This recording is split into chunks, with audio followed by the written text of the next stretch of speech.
Chapter 14. Now the Passover and the festival of unleavened bread was 2 days later. And the chief priests and the scribes were looking for a way to seize him by cunning and kill him. For they were saying, "Not at the festival. Perhaps there might be an uproar of the people." And while he was at Bethany, dining in the house of Simon the leper, a woman came with an alabaster jar of perfumed oil, genuine nard, very expensive. She broke open the alabaster jar and began pouring it on his head. At this, some said to one another indignantly, "Why has this perfumed oil been wasted? For this perfumed oil could have been sold for more than 300 denarii, and the money given to the poor." And they were greatly annoyed with her. But Jesus said, "Let her alone. Why do you try to make trouble for her? She did a fine deed toward me. For you always have the poor with you, and you can do them good whenever you want to, but you will not always have me. She did what she could. She poured perfumed oil on my body beforehand, in view of the burial. Truly I say to you, wherever the good news is preached in all the world, what this woman did will also be told in memory of her." And Judas Iscariot, one of the 12, went off to the chief priests in order to betray him to them. When they heard it, they were delighted and promised to give him silver money. So he began seeking an opportunity to betray him. Now on the first day of the unleavened bread, when they customarily offered up the Passover sacrifice, his disciples said to him, "Where do you want us to go and prepare for you to eat the Passover?" With that, he sent 2 of his disciples and said to them, "Go into the city, and a man carrying an earthenware water jar will meet you. Follow him, and wherever he goes inside, say to the master of the house, 'The teacher says, where is the guest room where I may eat the Passover with my disciples?' And he will show you a large upper room, furnished and ready. Prepare it for us there." So the disciples went out, and they entered the city and found it just as he said to them, and they prepared for the Passover. After evening had fallen, he came with the 12. And as they were reclining at the table and eating, Jesus said, "Truly I say to you, one of you who is eating with me will betray me." They began to be grieved, and to say to him one by one, "It is not I, is it?" He said to them, "It is one of the 12, the one dipping with me into the bowl. For the Son of Man is going away, just as it is written about him. But woe to that man through whom the Son of Man is betrayed. It would have been better for that man if he had not been born." And as they continued eating, he took a loaf, said a blessing, broke it, and gave it to them, saying, "Take it. This means my body." And taking a cup, he offered thanks and gave it to them, and they all drank out of it. And he said to them, "This means my blood of the covenant, which is to be poured out in behalf of many. Truly I say to you, I will by no means drink any more of the product of the vine, until that day when I drink it new in the kingdom of God." Finally, after singing praises, they went out to the Mount of Olives. And Jesus said to them, "You will all be stumbled, for it is written, I will strike the shepherd, and the sheep will be scattered about. But after I have been raised up, I will go ahead of you into Galilee." But Peter said to him, Even if all the others are stumbled, I will not be. At that, Jesus said to him, Truly I say to you that today, yes, on this very night, before a rooster crows twice, you will disown me 3 times.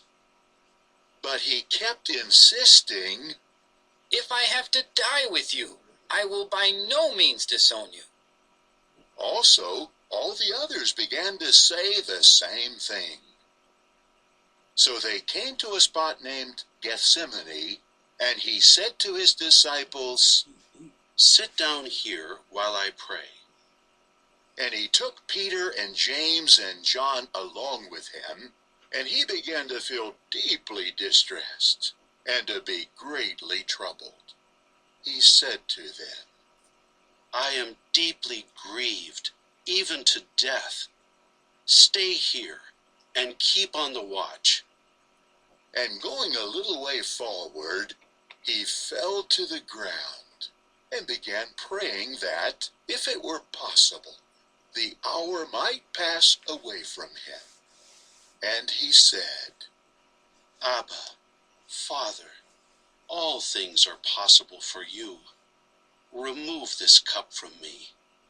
Yet not what I want, but what you want. He returned and found them sleeping. And he said to Peter, Simon, are you sleeping? Did you not have the strength to keep on the watch for 1 hour? Keep on the watch and pray continually, so that you do not come into temptation. The spirit, of course, is eager, but the flesh is weak. And he went away again and prayed, saying the same thing. And he came again and found them sleeping, for their eyes were weighed down, so they did not know what to answer him. And he returned the 3rd time and said to them, At such a time as this, you are sleeping and resting. It is enough. The hour has come.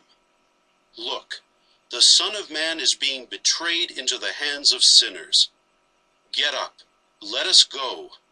Look, my betrayer has drawn near. And immediately, while he was still speaking, Judas, one of the 12, arrived, and with him a crowd with swords and clubs, sent from the chief priests and the scribes and the elders. Now his betrayer had given them an agreed sign, saying, Whoever it is I kiss, he is the one. Take him into custody and lead him away under guard. And he came straight up and approached him and said, Rabbi, and gave him a tender kiss. So they seized him and took him into custody. However, one of those standing by drew his sword and struck the slave of the high priest, taking off his ear. But in response, Jesus said to them, Did you come out to arrest me with swords and clubs as against a robber? Day after day I was with you in the temple teaching, and yet you did not take me into custody. Nevertheless, this is to fulfill the scriptures. And they all abandoned him and fled. However, a certain young man wearing only a fine linen garment over his naked body began to follow him nearby, and they tried to seize him. But he left his linen garment behind and got away naked.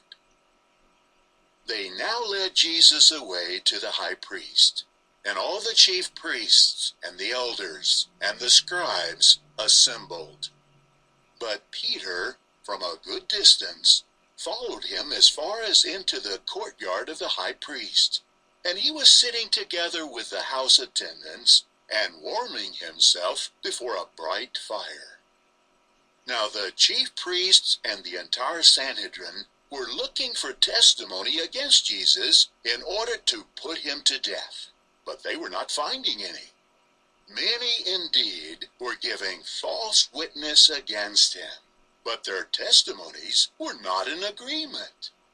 Also, certain ones were standing up and bearing false witness against him, saying, "We heard him say, 'I will throw down this temple that was made with hands, and in 3 days I will build another not made with hands.'"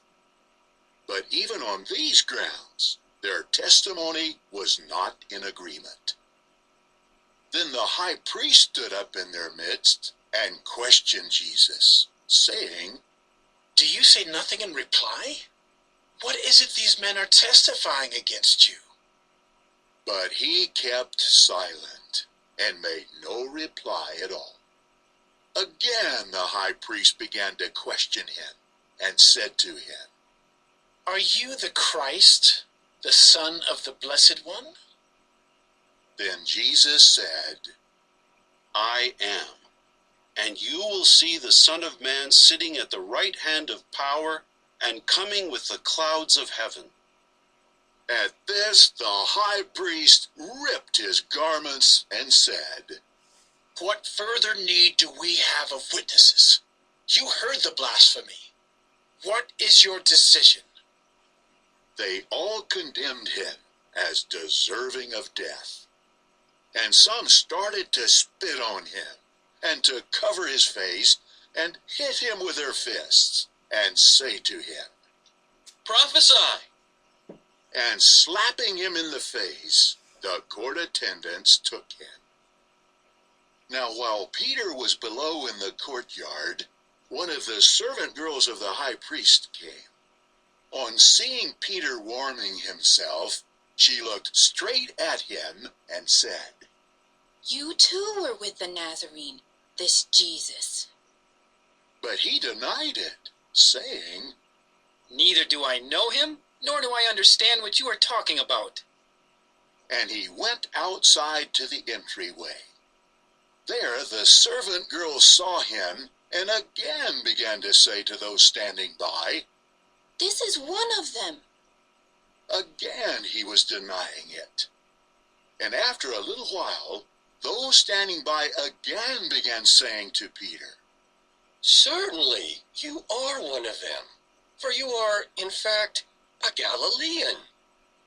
But he started to curse and swear. I do not know this man of whom you speak. Immediately, a rooster crowed a second time, and Peter recalled what Jesus had said to him, "Before a rooster crows twice, you will disown me 3 times." And he broke down and began to weep.